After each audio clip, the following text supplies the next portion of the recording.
Melissa Melton here with Aaron Dykes for True Stream Media. Hey everyone.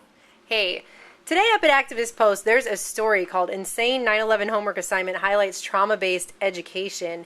And it's all about how in a town here in Texas, they had 7th graders in a public school have a writing assignment where they had to pretend they were trapped victims on 9/11 and write farewell notes.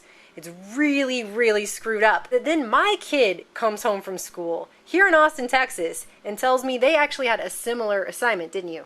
Yeah, in my 9th grade drama class, we had an assignment where we had to write about our last moments being trapped in the towers when the planes crashed, and what we would miss about life, and what we were sorry we never got to do, because, we're dead. How did kids handle that?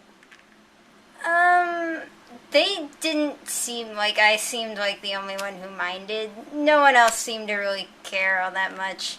And then she went into a discussion later about how our generation was less empathetic, so I guess that kind of proved her point.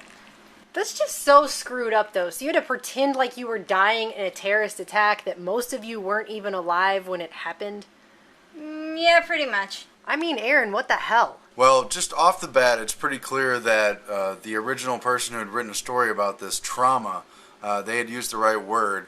It's an attempt to get younger children into the mode of trauma that older people witnessed on the day of 9/11.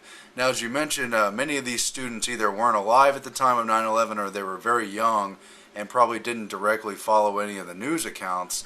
But, of course, they heard about it over the course of the next 12 years or a decade or so. Yeah, since they've the actually events happened. put the government fairy tale into the school books. That's what they're teaching kids in public schools now. Now, I know a lot of people's other first reaction is, why would you send your kid to public school? But that is where most of the children in our society are going, and those are the future leaders and workers, etc. in our society. But even if you choose to homeschool your kids under Obamacare, WND's been reporting that they're going to have home visits, that Health and Human Services is going to target different families that are in high-risk categories. It's not a voluntary program, and they're going to be sending agents of the state to people's houses. And it even says a homeschooling family, for instance, may be subject to an intervention in school readiness or social emotional developmental indicators if they so choose to do that. So it's not like they're even going to eventually let people homeschool their kids in this country. And that's the whole point. They want all the children here to be under state indoctrination. Yeah, so it's getting them to empathize with the terror and trauma of an event that was highly scripted and highly politicized and largely fictional, but at the same time, it's just freaking them out. And even it's like having them write suicide notes.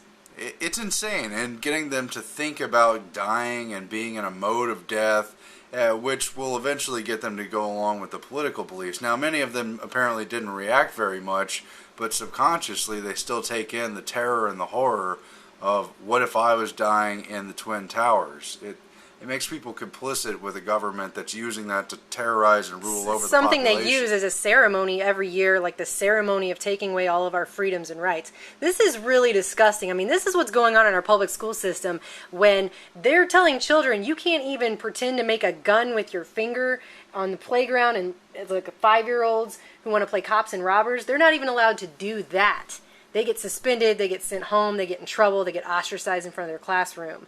They get ostracized in front of their classroom for drawing a picture of a gun on a piece of paper. Yeah. And yet, they can somehow turn around in the same school system and tell our kids to pretend they're being killed by terrorists in a mass death ritual?